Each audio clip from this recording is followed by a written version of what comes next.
right, thank you everybody. Good afternoon everyone.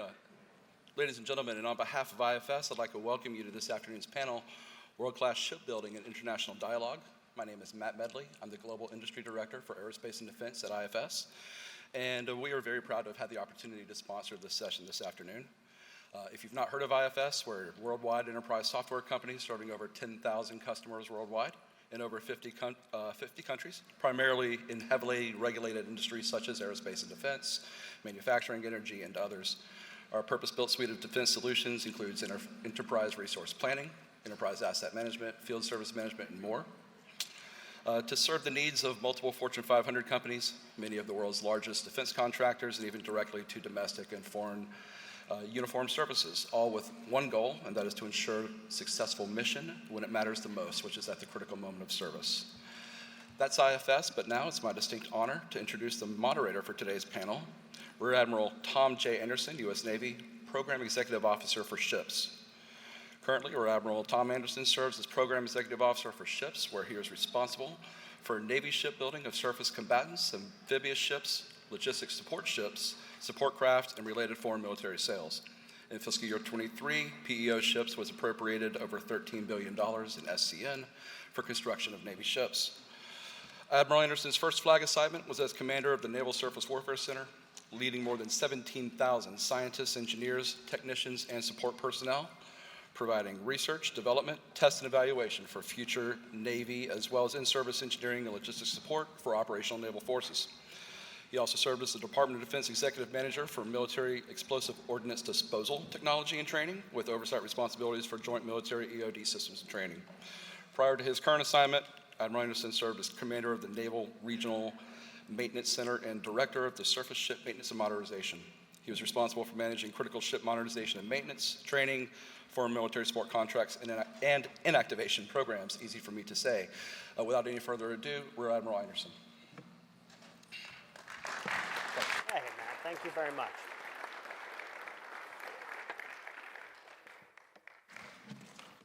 Matt, thanks for the introduction, and thanks to IFS for sponsoring the panel.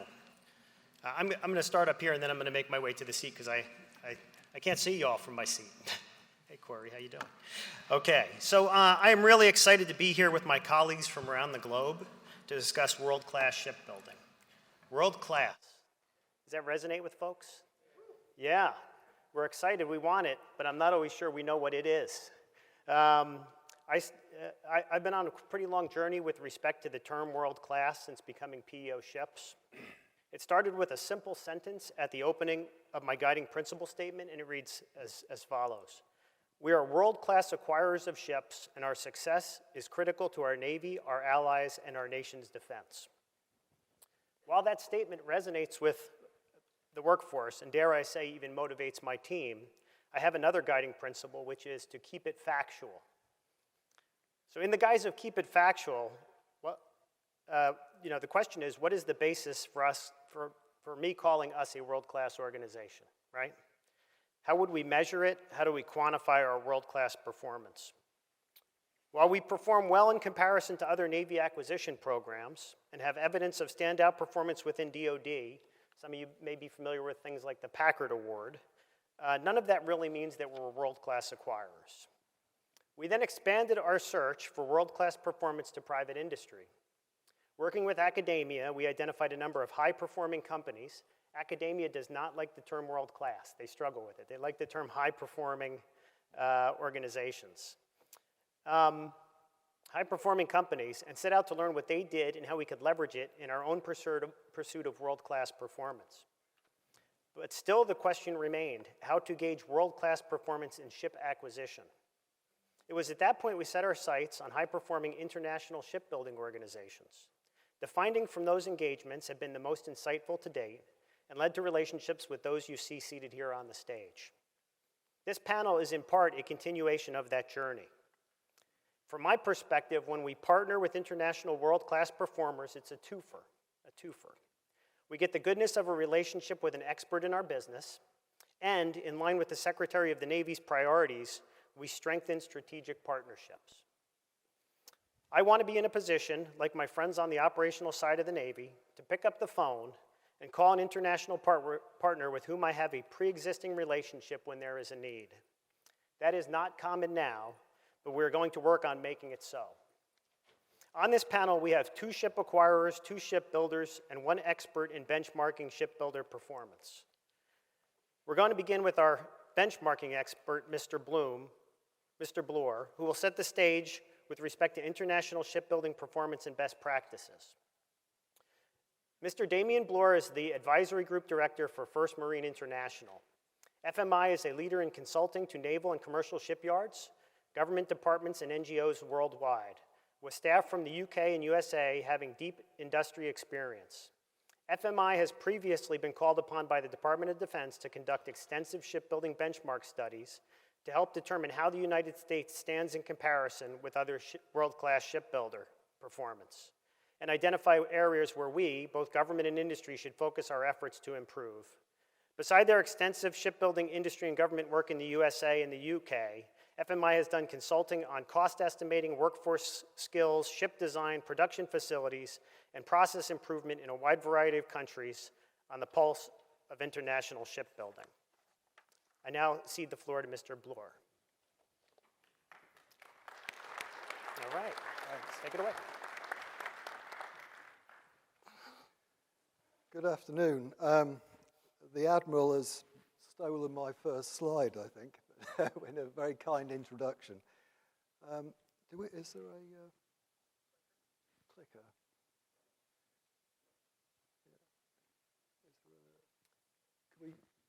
Thank you.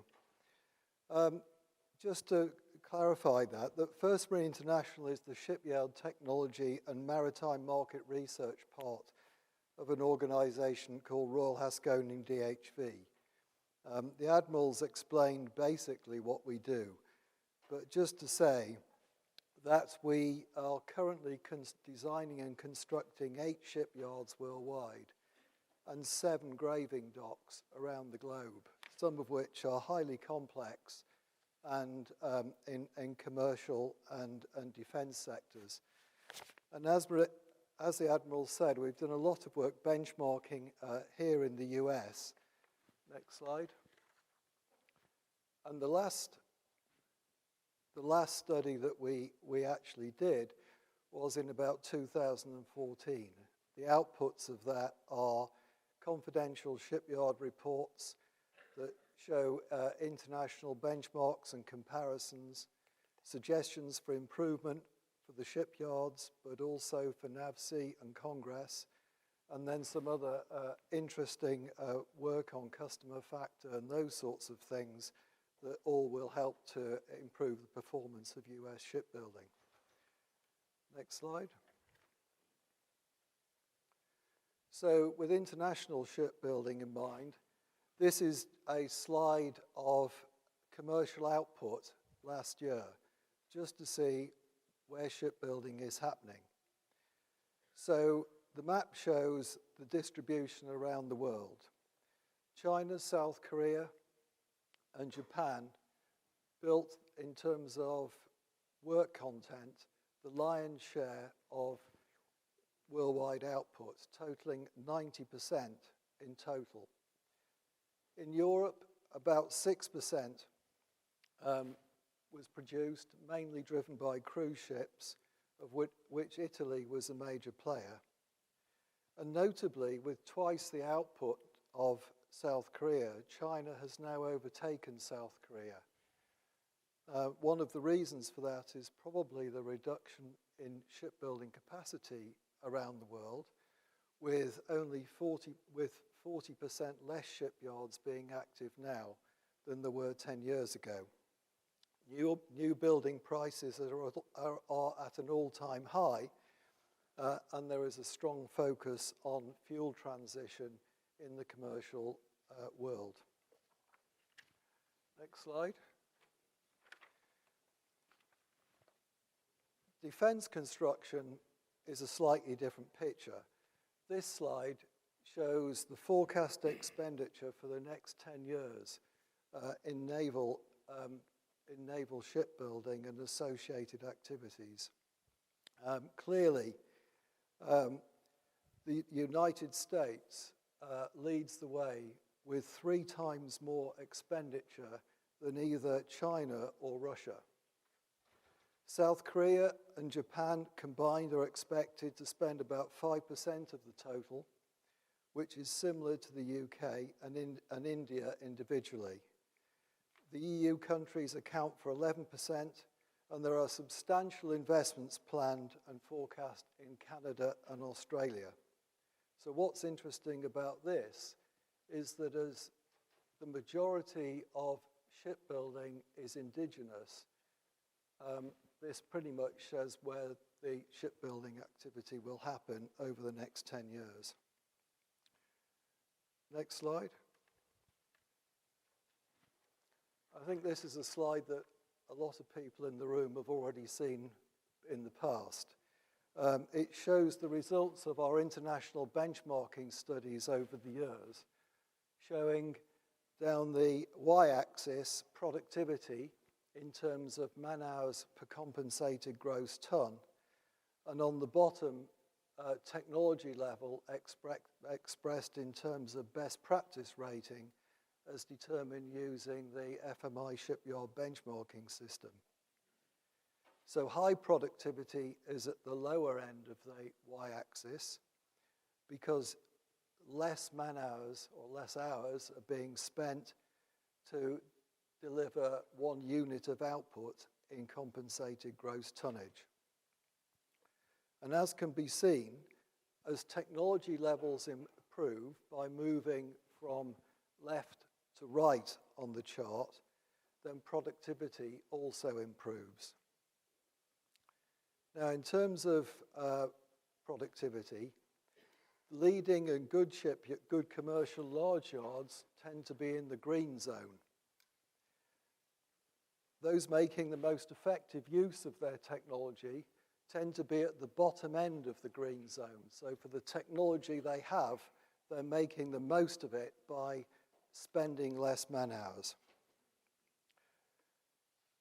All successful shipyards have improved over the years, and the leaders now have some very high best practice ratings with some pretty innovative and very interesting technology being introduced, certainly in some of the high output shipyards.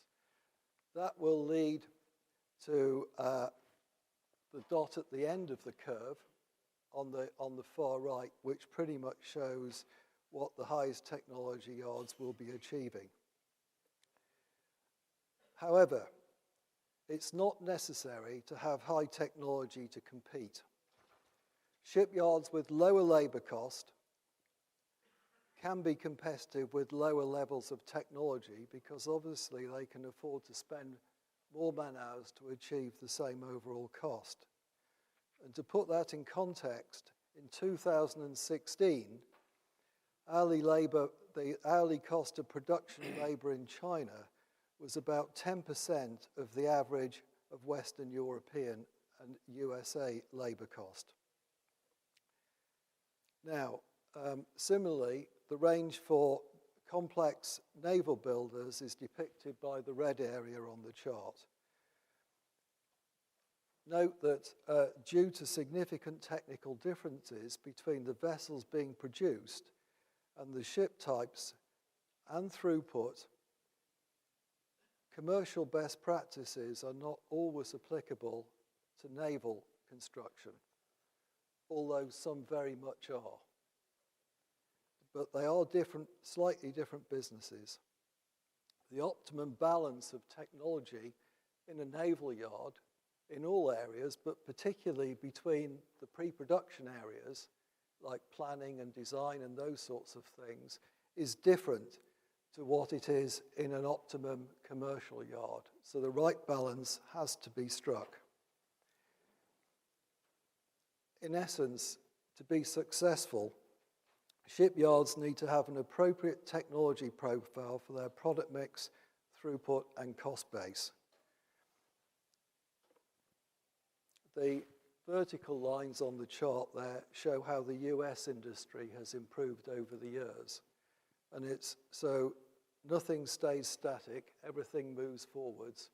And I should say that last time we benchmarked the US industry, there was actually quite a wide range of scores, and there were some examples of some very good best practice or use of practice. Next slide.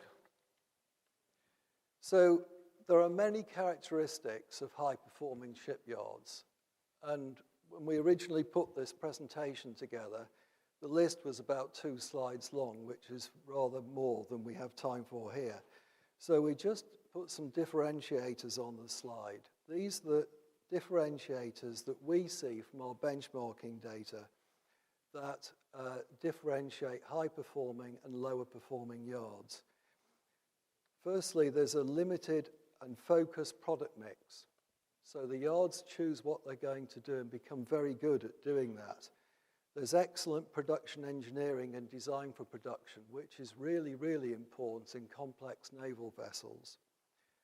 There's optimized dimensional accuracy, neither too much nor too little, just the right amount, producing the minimum man-hours.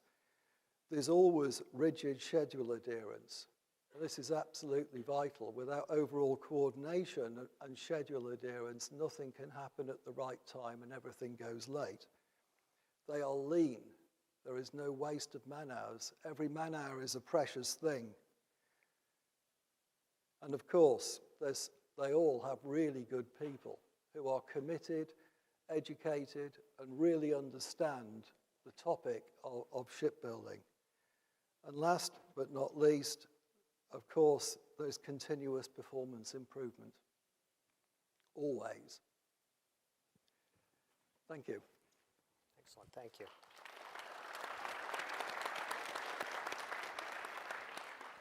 I think we could spend probably the rest of the time just talking about your slides. There's some good stuff on there. Yeah. So we're going to move on to the remaining panel members. We're going to do 3 to 5 minutes to expand on their equities before moving into some prepared questions. I'm going to start with my good friend from the Republic of Korea, Mr. Bong. Mr. Bong is the Director General of the Naval Ship Program Department at the Defense Acquisition and Procurement Agency, DAPA, in South Korea. DAPA is the sole government agency executing the procurement of defense equipment for the ROK across the armed forces. So a completely different model than we're used to. Right here in the US, the services are handling their own acquisition. In Republic of Korea, that's separate from the services, a dedicated organization. As many of you know, South Korea is the second largest shipbuilding output in the world. We just talked about that. They're a leader in building complex ships, commercial ships, large offshore platforms, special purpose vessels, and very capable in building military warships. I recently led a team with some of the folks here in the room to go to South Korea and was very impressed with Mr. Bong, his team, and their shipyard industry partners. When you visit the commercial yards in South Korea, they simply have eye-watering capability and capacity. It was obvious to all of us that went on that trip that we were truly seeing world-class shipbuilding performance. So I'll turn the floor to Mr. Bong.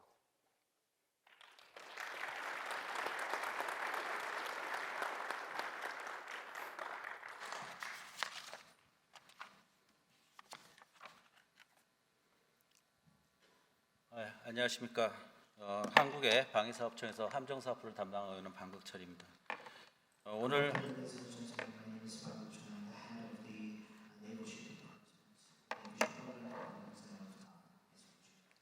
한국의 조선업의 현황에 대해서 발표를 드리도록 하겠습니다. 한국의 조선업은 국내에서 사용하는 목선의 건조와 해외에서 도입한 강선의 수리에서 시작되었습니다.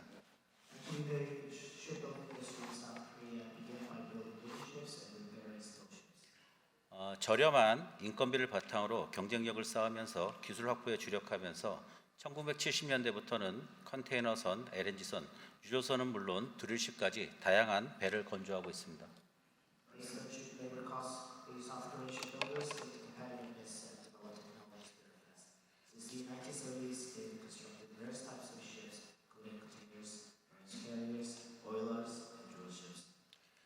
지난 몇 년간은 중국 등 후발주자의 경쟁으로 인해 일시적인 한계를 겪었습니다. 침체를 겪었었습니다.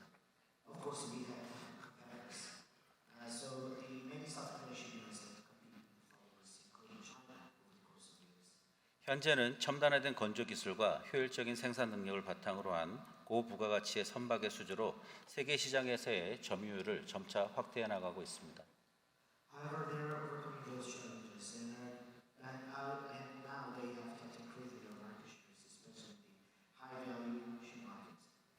2022년을 기준으로 한국의 조선업은 전 세계 발주량의 약 37%를 수주하고 있으며 국내 기술로 설계한 대형 LNG 운반선의 경우에는 전 세계 발주량의 70%를 수주하고 있습니다. So in 2012, the South Korean shipbuilders received 37% of the global shipbuilding orders and accounted for 70% of global orders on LNG carriers. Next one.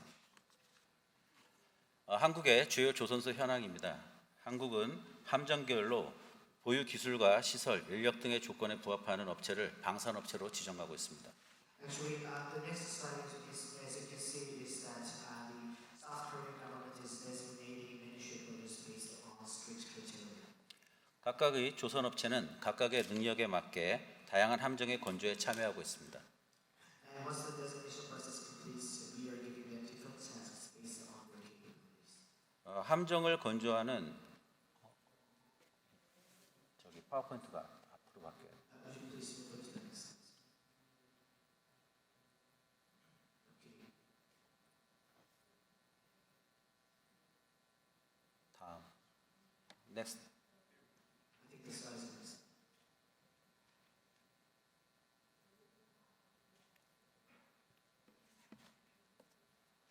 왜 안 맞지?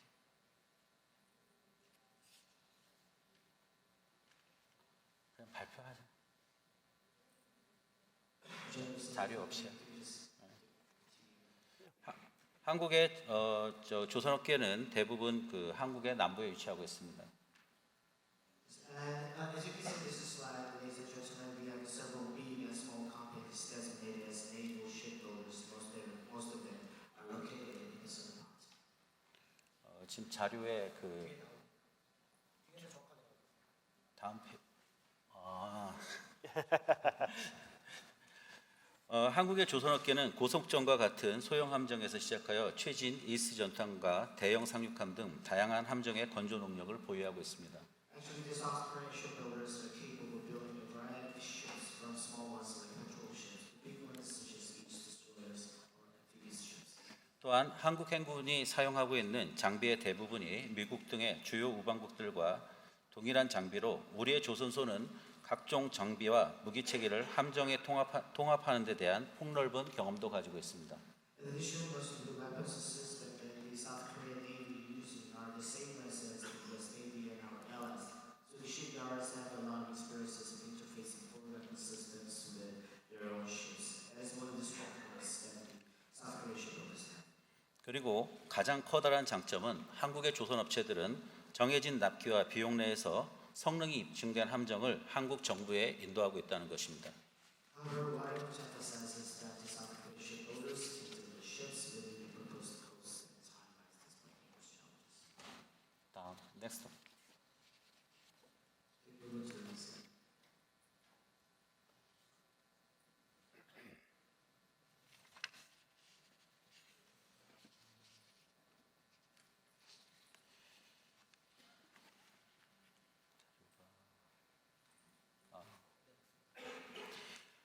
한국의 조선업은 국제시장의 수주 물량의 확대, 고부가가치 선박에 대한 기술적 우위, 경영 여건 개선 등을 통해서 미래로의 도약을 준비하고 있습니다.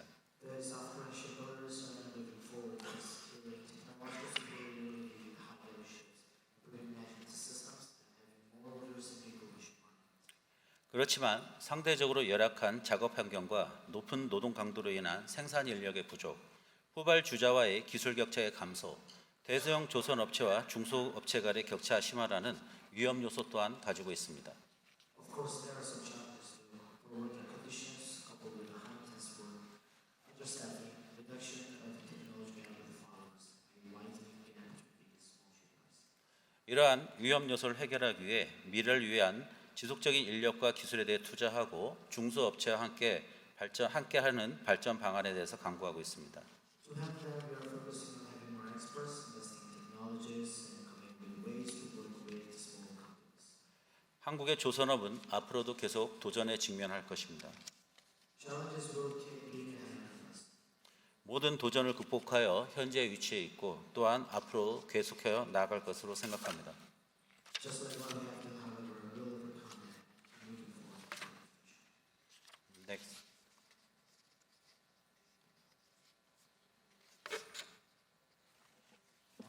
여기서.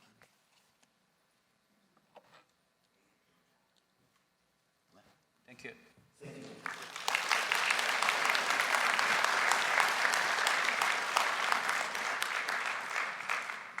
Okay, our next panelist is Mr. Jens Viggers, the Senior Vice President, OMT, Odense, Maritime Technology in Denmark. He has over 35 years of shipyard production experience, including welding processes, ship automation and robotics, shipbuilding technology and facilities, and design for production and production strategy. He serves as OMT's Chief Process Officer.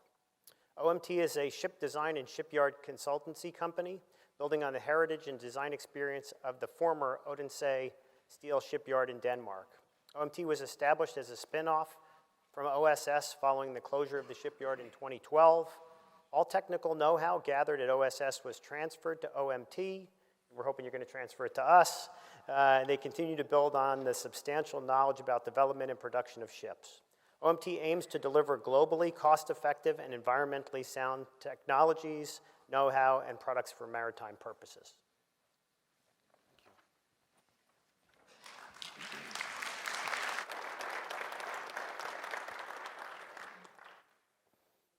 So, being a spin-off of Odense Steel Shipyard that have been building the largest container ships in the world for a decade, we of course bring in modularization of payload to the naval shipbuilding. But also ship families, shipyard design and shipyard digitalization. And to complement Damon on this best practices, this shipyard digitalization is actually the foundation for all the efforts done in the best shipyard as we experienced. The 3D models, one source of truth, that are describing all ship components that must be planned, procured, manufactured, and assembled. It's making it possible today to totally control the entire shipbuilding process digitally. The 3D model is highly supporting the high-cost decisions early in design and in production engineering, and later in the production, it makes it possible to actually execute, ensuring that best possible designs and procurement and production decisions are taken. The digitalization supports the distributed designs, making it possible for the shipyards to scale the design. And this is done because the 3D model makes it possible for designers to design in a real-time scale, even if they are not in the same location, even if they are sitting in a different country. And this is without loss of design speed and quality.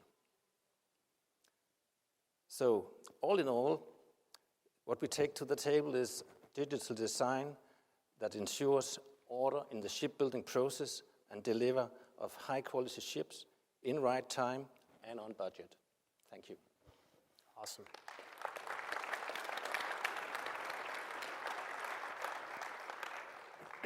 Okay, if you get nothing more out of the panel today, the statement, the 3D model is the one source of truth. Write that one down, that's a keeper. Okay, so last but certainly not least is Mr. Ben Borland, the chairman of the Shipbuilders Council of America and president and chief executive officer of Bollinger Shipyards. He's joining us today as the leader of SCA, representing U.S. shipbuilders. As the National Trade Association for the U.S. shipyard industry, the mission of the Shipbuilders Council of America is to support and promote the American shipyard industry, including shipbuilders, ship repairers, and the associated supply chain. SCA is comprised of more than 140 companies that build, repair, maintain, modernize, and supply the U.S. shipyard industry. Shipbuilding runs deep in Ben's family. He's the grandson of Donald Bollinger, who founded Bollinger Shipyard in 1946 and is the third generation to lead the company. Ben, over to you.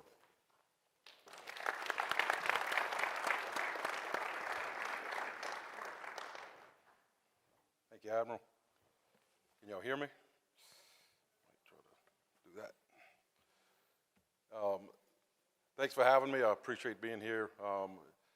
As he introduced me, I'm President and CEO of Bollinger Shipyards, but mainly I'm here today as Chairman of Shipbuilders Council.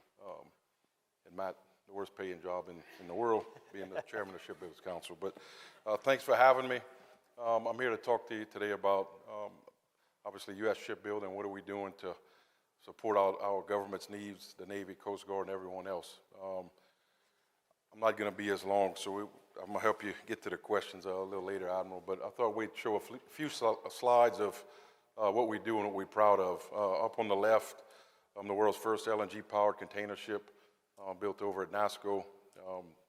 Great project, showed capabilities of a commercial and government yard at NASCO, having the flexibility to do that. There in the center is we're doing work with SpaceX, and it's just an example of how we respond to different needs in U.S. shipbuilding and repair and conversion. 10 years ago, I never thought that we would be converting barges and ships to rocket catching vessels, and here we are doing that. And I think the responsiveness of our industry has proven well that we can respond. And, you know, I could go through all of these, but we have different ships that you're well aware of. Obviously, we have another government ship on the upper right. The commercial construction, I think, is worth mentioning in this group. We do, in this industry, do complex oil and gas type vessels. We've done major conversions. We've had new builds from white paper to final delivery and design, and built multiple runs of ships. There were things mentioned earlier about successful build programs and what's it take, and very well stated. But knowing what class of ships you're building, having a multiple run, you certainly can have an advantage of doing that. I'm sure we'll go into that some later. And obviously on the bottom right, we're building submarines, and our shipbuilding community has responded well to that. We've also worked well amongst the yards, sharing some best practices that I think are going to continue, and that's why I'll continue to think that you're going to see improvements in U.S. shipbuilding and how we respond to the different markets. Next slide. I think we'll go another one. Oh, okay. That's behind me. Yeah, sorry about that. That's no problem. This just kind of gives you an idea of the importance of our industrial base and all the different things that we do cover from shipbuilding and our suppliers. Obviously, because my best customer, Admiral Anderson, sitting right next to me, put the Navy first. There you go. We understand the importance of the needs of the Navy right now, especially in this environment. And we've built a lot of different vessels as shipbuilders, obviously from the carriers to the subs to much smaller vessels and all in between. And having a fluid, really marine strategy has been challenging to shipbuilders to a point, and the Navy, and you have to be responsive in the needs of the Navy. So responding to that as a shipbuilder is always going to be on the front end of challenges that we have, but working together with the Navy has been great. Coast Guard, as most of y'all know, I can speak from Bollinger side, we build a lot for the Coast Guard. Similar type customer, similar requirements, becoming much more complex build programs, which is pushing us to continue to evolve and move forward. So Coast Guard has major programs going on now, actually the busiest time ever for the U.S. Coast Guard, so a lot of different programs as you could see up there. MARAD, same thing, we work well with MARAD. A lot of, I think, more needed opportunities coming up for them, but having a strong team in MARAD has been great for us from shipbuilder side.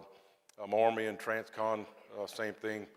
NOAA, we're building more vessels, obviously, for the needs of NOAA. They have more vessels coming out soon, and then obviously the commercial market. But I think the magnification point here is A lot of different classes of ships, a lot of different sizes of ships, which means the shipyard, U.S. shipbuilding base, has to have the ability to pivot sometimes and respond.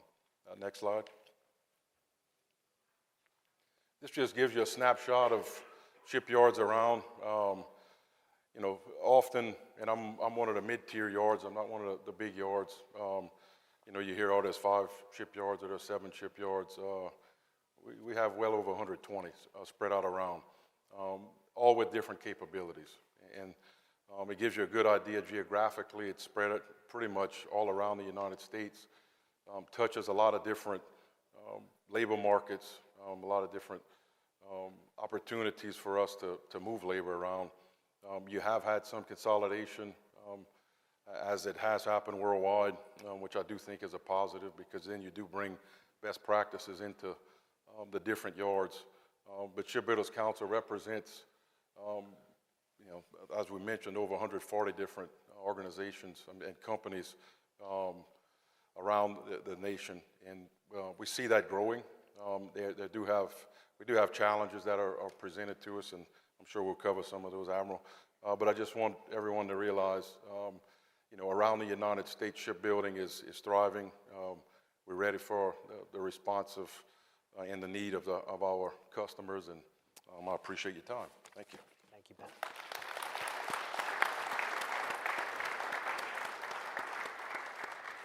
All right, so we're gonna now have a little bit of discussion. We have some pre-prepared questions we're gonna talk through, and we'll just do the discussions from our seats. You know, we'll try to keep our answers relatively crisp so we can get through a pretty large number of topics here. First one I'm gonna start out with is, why don't we start by sharing what each of us is seeing in our own country or region's shipbuilding industrial base? A little bit on the state of your industry. I'll start out from the U.S. military perspective, sharing that we're seeing increasing support for building more ships, in large part due to our peer competition with Russia and China, but that we're also limited in our capacity as the result of years of downsizing and consolidation, and quite frankly, coming out of a COVID environment, a challenge to find the workforce to actually do the work. So would anyone like to provide a little perspective on shipbuilding in their area? Jens, why don't you? Yeah. We can say that the shipbuilding industry in Denmark is, by historical reasons, relatively large. And Odense Steel Shipyard was the powerhouse for many years and invested heavily in the robotization and the digitalization of the shipbuilding. It ended up with being able to build a frigate less than 1 million man-hours and within 3 months takt time. The situation right now is we are looking into a wake-up call for the Danish government, and they want to renew the shipbuilding or their fleet. And we are looking hopefully into a period of 20 to 30 years of continuous build in Denmark of Navy vessels. Yeah. Very helpful. Any other insight? So in the UK, the situation is similar to how it is in the US.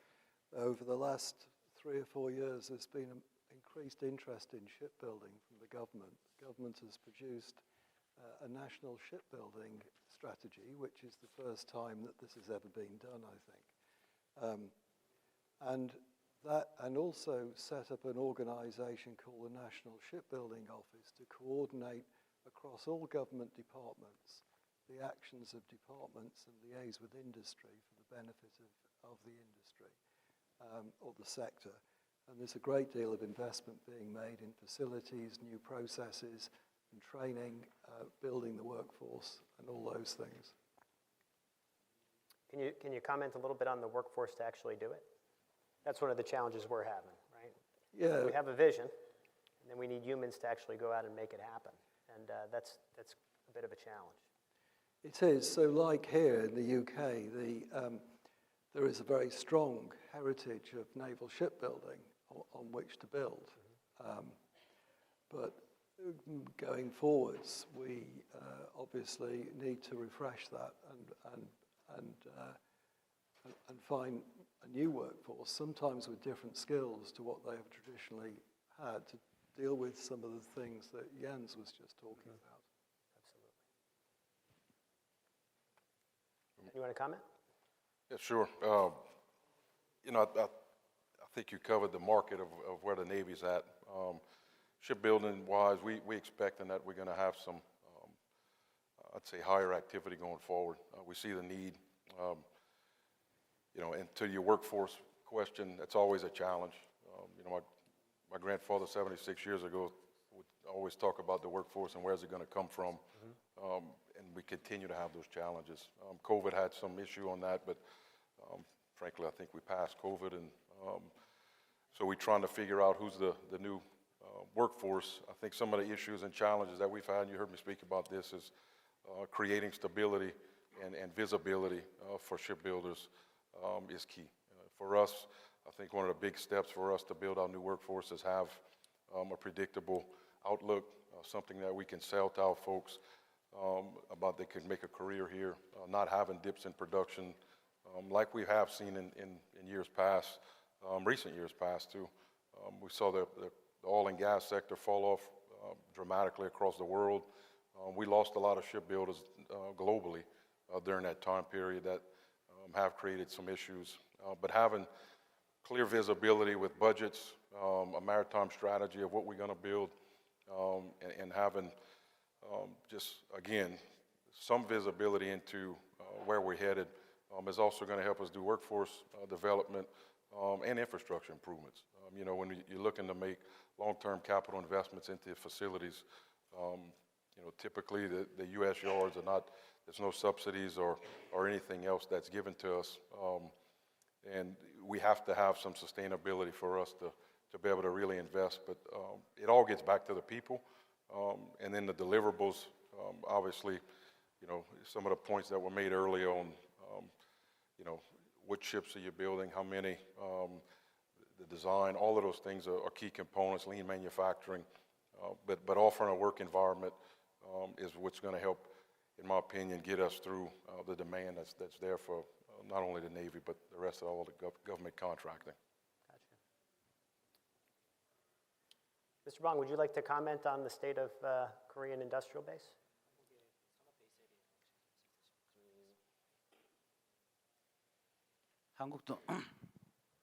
한국도 동일한 문제를 가지고 있습니다. 그래서 현재 그 조선업에 있어서 가장 큰 문제는 과연 현재와 같은 수주가 계속 지속될 것인가에 대한 의문점도 있습니다. 그리고 또 앞서서 말씀하셨던 여러분들이 말씀하셨던 것처럼 인력을 갖다가 어떻게 확보할 것인가가 요즘 가장 크게 대두되고 있습니다.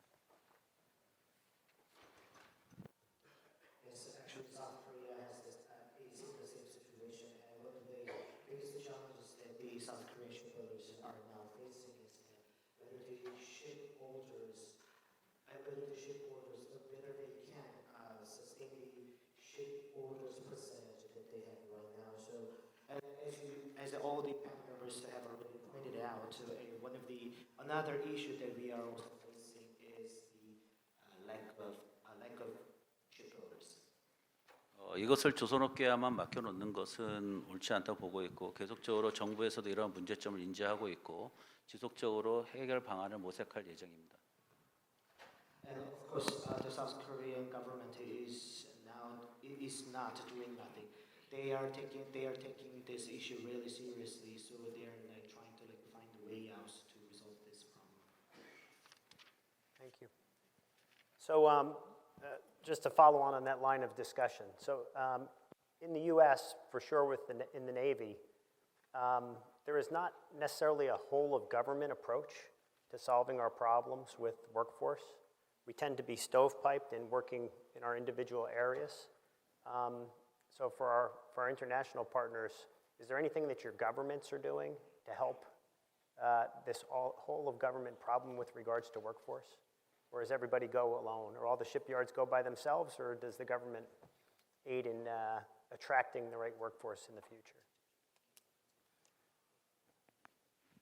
So actually in Denmark, the government has started a partnership with the government, the ministries, and the Danish industry communities, trade unions, and the universities to establish a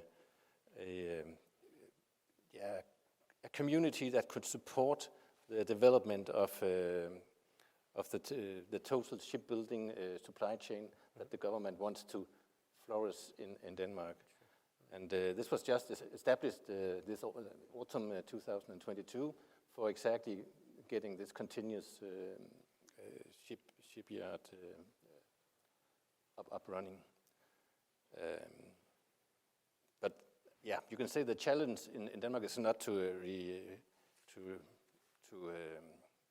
get the shipbuilding industry up to speed. We actually have to reinvent it because it's so low, and this should be done, and it should be done again by creating this basis of a continuous build. This is the only way you can ensure that there will be investment, private investment in the industry, and again, the government and the union and the university should also create the basis for the education and the workforce that should be bringing this project forward. So, as I mentioned earlier, there was, in the UK, there's a lot of cross-government department working, and one of the principal focuses is obviously skills building. And it's coordinating the activities of all the relevant government departments. But the thing that underpins all of that is the publication of a 30-year some aspirational shipbuilding plan, which is the government's demand signal. When overlaid on commercial demand and demand from floating offshore wind and those things, it's possible to derive a much clearer picture of the workforce requirements. And we've supported that by creating a model for modeling capacity and future load. So we can predict how much the workforce required, and that helps people plan. It also helps the government schedule work to achieve what others have talked about, which is continuous shipbuilding, which is a source essential to maintaining the workforce. Of course, absolutely. Mr. Bong, would you like to comment? 한국의 기업 같은 경우에는 기본적으로 한국 정부는 기업의 활동을 갖다 자율성을 보장하고 있습니다. 그래서 정부의 어떠한 그런 부분에 있어서는 같이 고민한다는 부분 극히 제한적인 부분입니다. Actually, in the case of the South Korean government is basically not directly involved with all the resolutions that the problems that the South Korean shipyards have. 생산 현장에서 인력을 확보하는 문제에 있어서는 한국 내에서의 인력의 확보로는 제한이 되기 때문에 외국인 근로자의 활용이라든가 이런 문제에 있어서는 정부가 일부 개입할 수밖에 없는 상황입니다. However, in the case of some serious issues like the catastrophic ones, in that case, the South Korean government is actually involved with this matter and having an active discussion with the South Korean shipbuilders to find a way to resolve it. And one of the solutions that we are not talking about with is hiring foreigners. Yeah, we're doing some of the same. So we're looking to programs for refugees and immigrants to find those that might be interested in work in the shipyard. So it sounds like a similar approach, especially as the number of younger folks coming into the job market is decreasing over time. Okay, so I'd like to talk a little bit about supply chain. And my visit to South Korea really opened my eyes on differences in the different supply chains and how our supply chains work. I would welcome each of you talking a little bit about your supply chain model. To the extent that you had COVID impacts, what did you learn from it? And what are you going to pursue in the future to strengthen it? I'll talk a little bit in the U.S. When COVID hit, I was responsible for in-service ship maintenance around the world. And I will tell you, it really identified for me and my organization, a bunch of vulnerabilities in our reliance on the supply chain, both international and domestic. And as a result of that, we've kind of done an assessment of where those vulnerabilities are in the supply chain. And with the help of Congress, we've actually put some energy and money into our supply chain to help facilitate companies that can expand their capacity and capability, and ultimately an attempt to increase the stability of the supply chain in the U.S. So I'll open the floor. Anybody would like to bite on that one?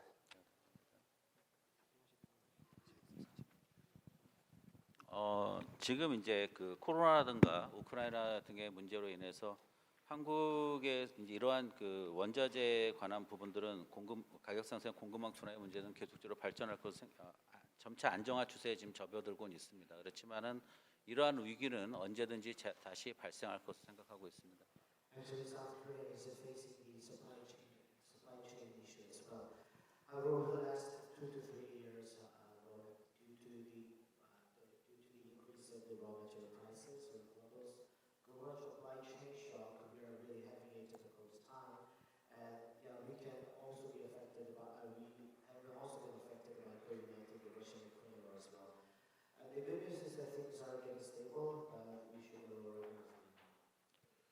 공급망에 대한 문제의 발생이 예상되면은 원자재 비축이라든가 대체품의 확보, 그리고 단종이나 그런 부분을 강구하고 단종이나 장기적으로 지금 공급망이 제한될 걸 우려할 경우에는 저희들은 국내에서 개발한 것을 원칙으로 하고 있습니다. So to cushion potential risks, our strategy is to develop ways to store key raw materials or alternatives in advance, or to secure long-lead items or soon-to-be obsolete items through domestic research, by procuring through domestic research and development. 함정에는 미국을 비롯한 주요 우방국들의 장비가 탑재되고 있기 때문에 한국에서 발생하는 공급망의 문제는 다른 국가에서도 동일하게 발생할 것입니다. And also, I believe that since Korean ships are interfacing with the equipment of our allies, including the U.S., so if an interface issue comes out, That's a great point.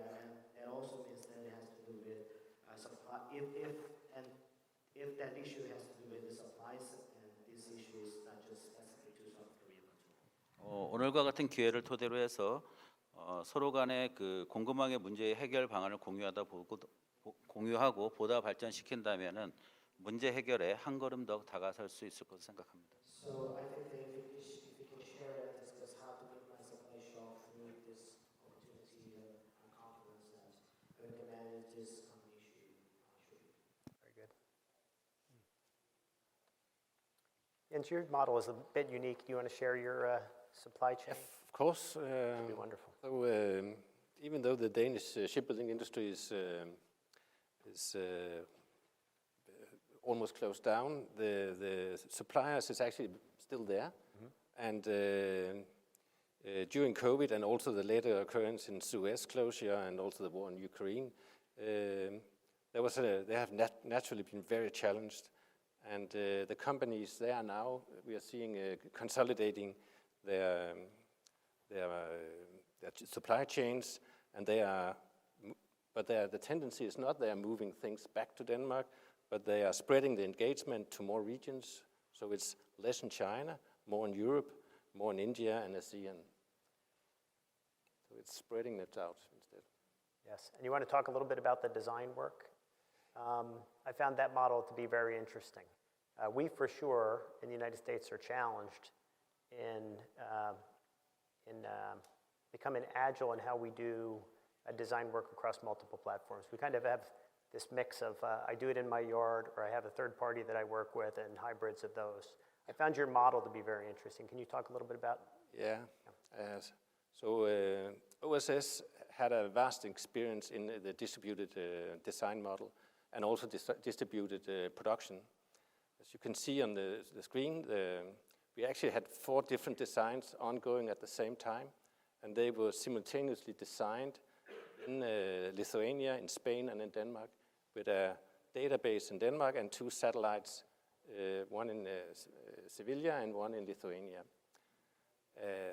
So this was a vast way of giving power to the design to be able to scale.